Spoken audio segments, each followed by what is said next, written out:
brave, the curious, and the ones who will sleep with the lights on. Welcome to the Night Shadows. आज की रात एक ऐसी कहानी सुनाने वाली हूँ जो सिर्फ डर ही नहीं बल्कि एक ऐसी रात की याद दिला देगी जो छोटी सी विश को भी एक भयानक बदला बना सकती है। एक ऐसी रात जब हवा में एक अजीब सी सर्दी होती है, अंधेरा कुछ ज़्यादा ही गहरा होता है और हर कोने में एक चीज़ महसूस हो रही होती है, और वो होती है हैलोवीन की रात का जादू। आज मैं सुना रही हूँ are you afraid of the dark season 1 episode 4 की कहानी। विशेस तो हम सभी मांगते हैं, कभी एक अच्छे दिन की, कभी किसी सपने के पूरे होने की, लेकिन हर विश जो मांगी जाए ज़रूरी नहीं कि वो वैसे ही पूरी हो जैसा आपने सोचा हो। क्या आपकी कभी कोई विश पूरी हुई है? और अगर हुई है तो किस कीमत पर? क्योंकि कुछ विशेस एक ब्लेसिंग नहीं बल्कि एक श्राप भी बन सकती हैं। तो आराम से बैठ जाओ, रात हो चुकी है और कहानी शुरू करते हैं। शो शुरू होता है एक कहानी से जो एरिक सुना रहा होता है। एक लड़का टोनी जो आराम से सो रहा था और तभी एक अजीब सा ब्लैक हुडेड क्रिएचर उसके रूम में आ जाता है और टोनी डर जाता है। पता चलता है कि ये तो एक सपना था।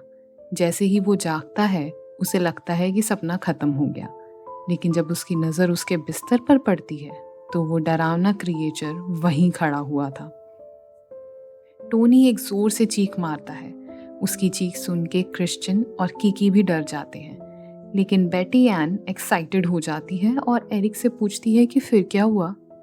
एरिक एक क्लिफ हैंगर छोड़ देता है। बाकी कहानी अगली बार, क्योंकि उसे खुद ही नहीं पता कि आगे क्या लिखना है। लेकिन गैरी गुस्से में कहता है कि जब पूरी कहानी है ही नहीं तो बिना सोचे मीटिंग नहीं बुलानी चाहिए। अभी तक कोई भी प्रॉपर स्टोरी नहीं हुई थी। डेविड आगे आता है और कहता है कि मैं एक कहानी सुनाता हूँ, और वो कहानी सुनाना शुरू करता है जिसका नाम है the tale of the twisted claw. Halloween से एक दिन पहले दो दोस्त केविन और डूजी एक ओल्ड लेडी मिस क्लोव का मजाक उड़ा रहे होते हैं। वो दोनों उनके घर की बेल बजाते हैं और जैसे ही मिस क्लोव बाहर आती हैं वो दोनों उन पे शेविंग क्रीम स्प्रे कर देते हैं, जिसकी वजह से वो पीछे गिर पड़ती हैं और एक महंगा सा वास टूट जाता है। मिस क्लोव बस एक अजीब सी हंसी के साथ उन्हें देख रही होती हैं। शायद ये हंसी कुछ और ही बता रही थी, क्योंकि उनकी जगह कोई और होता तो उन्हें डांट कर भगा देता। अगली रात को जब डूजी और केविन ट्रिक और ट्रीटिंग पर निकल रहे होते हैं तब केविन डेयर करता है कि चलो मिस क्लोव के घर भी चलते हैं।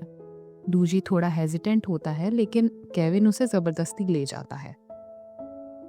मिस क्लोव दरवाज़ा खोलती हैं एंड कॉम्प्लीमेंट्स देयर कॉस्ट्यूम्स। खुश होकर उन्हें अंदर बुला लेती हैं और कहती हैं कि आज उनके पास एक काफ़ी स्पेशल गिफ्ट है। मिस क्लोव एक बॉक्स लेकर आती हैं और उसे डूजी और केविन के सामने ही खोलती हैं। जैसे ही बॉक्स खुलता है एक छोटी सी मेलोडी बजती है। फिर मिस क्लोव उन्हें बताती हैं कि ये एक वल्चर्स क्लॉ है, यानी कि एक गिद्ध का क्लॉ है। केविन ये सुनकर थोड़ा सा डिस्गस्टेड फील करता है, लेकिन मिस क्लोव मुस्कुराते हुए कहती हैं कि अरे ये तो सिर्फ एक वुडन कार्विंग है, बस एक छोटा सा जादू चलाया गया है इस पर और कुछ भी नहीं। जो भी इसे अपने पास रखेगा उसकी 3 विशेस पूरी होंगी। डूजी थोड़ा हेजिटेंट होता है और मना करने की कोशिश भी करता है, लेकिन मिस क्लोव किसी भी हालत में नहीं सुनने के मूड में ही नहीं होती। ज़बरदस्ती वो उसके हाथ में कार्विंग थमा देती हैं और एक आखिरी वार्निंग देती हैं, जो कि थी be careful what you wish for, क्योंकि जो चाहो वो मिल भी सकता है। अब भला ये कैसी वार्निंग है? क्योंकि हम सब विश मांगते हैं और हम जो भी मांगते हैं हम चाहते हैं कि वो हमें मिल जाए। डूजी और केविन रास्ते से जा रहे होते हैं और केविन मिस क्लोव का मजाक उड़ाते हुए कहता है कि क्रेजी ओल्ड लेडी, ऐसा भी कोई होता है जो विशेस पूरी करने वाले वुडन क्लॉ का फंडा दे? लेकिन शायद ये मजाक करने का टाइम नहीं था। डूजी और केविन हंसते हुए वहाँ से निकल जाते हैं, लेकिन डूजी एक विश मांगता है कि काश हम अब ट्रिक और ट्रीट ना करें और बस घर चलें। और फिर ट्विस्टेड क्लॉ थोड़ा सा हिलता है। तभी एक dangerous gang of mask teenagers उन्हें पकड़ने आ जाते हैं। एक बहुत ही भयानक चेज होती है, बाइक क्रैश होती है और बचने के बाद they decide to go home. और केविन कहता है कि देखा, तेरी विश तो सच हो गई, अब हम घर ही जा रहे हैं। अगली सुबह स्कूल में केविन का एक फील्ड रेस था और केविन ट्विस्टेड क्लॉ का मजाक उड़ा रहा होता है। तभी उसे एक और विश सूझती है। वो सोचता है काश मैं फील्ड रेस जीत जाऊं। रेस शुरू होती है और केविन एकदम लास्ट पोजीशन में होता है, लेकिन फिर एक अजीब सा ग्राउलिंग की आवाज आती है। कहीं से एक बड़ा सा काला जर्मन शेफर्ड डॉग बोस्टिक, जो सबसे पॉपुलर लड़का था, उसके सामने आ जाता है और उसका बैलेंस बिगाड़ देता है। बोस्टिक जोर से गिरता है और उसका घुटना टूट जाता है। एम्बुलेंस बुलाई जाती है और केविन गिल्ट में पड़ जाता है। क्या ये भी इस क्लॉ का ही काम था?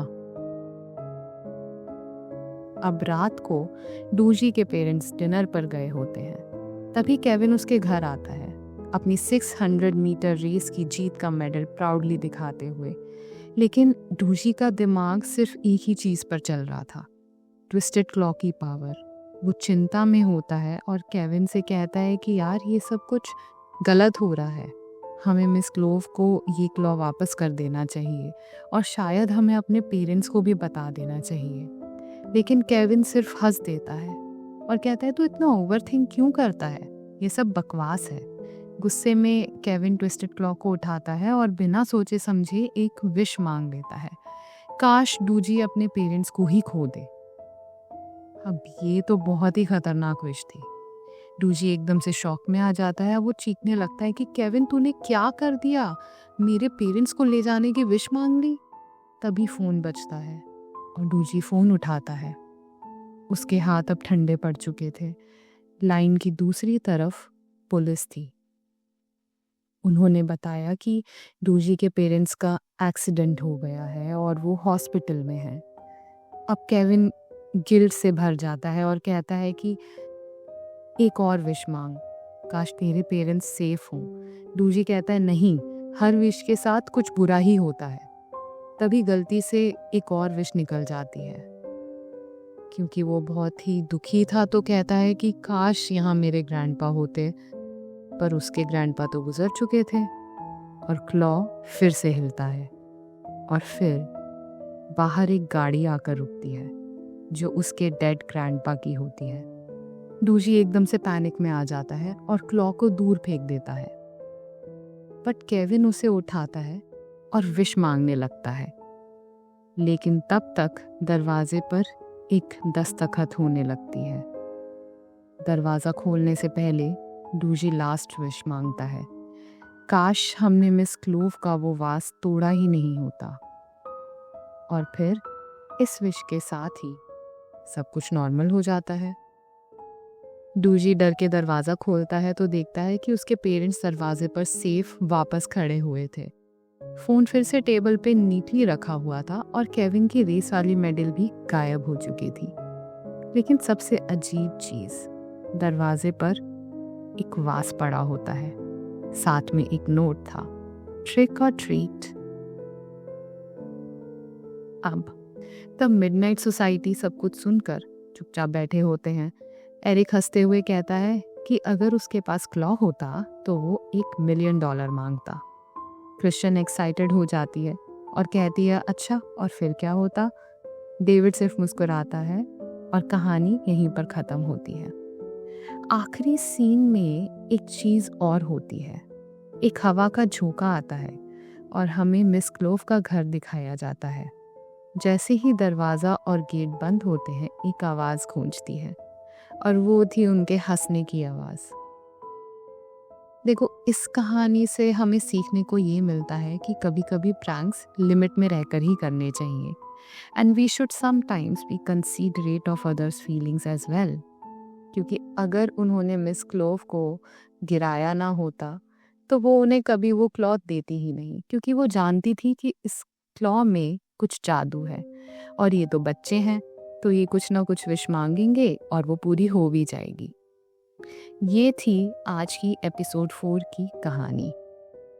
अब ये कहानी हेविली इंस्पायर्ड है एक और हॉरर कहानी से जिसका नाम है द मंकीज पॉ, जो कि लिखी थी एक इंग्लिश ऑथर W. जेकब्स ने, और ये हार्पर्स मंथली में पब्लिश हुई थी इन 1902। और इस कहानी के बेस पर बहुत सारी मूवीज़ भी आ चुकी हैं, जिसमें से एक मूवी है कागबेनी, जो कि एक नेपाली हॉरर मूवी है। So if you guys are interested then I can explain that horror story as well. So do let me know in comments. और अगर आपको ये कहानी पसंद आई तो लाइक, शेयर और सब्सक्राइब करना मत भूलना। कमेंट्स में ज़रूर बताओ अगर तुम्हारे पास ट्विस्टेड क्लॉ होती तो क्या विश मांगते। I am the Night Shadows signing off.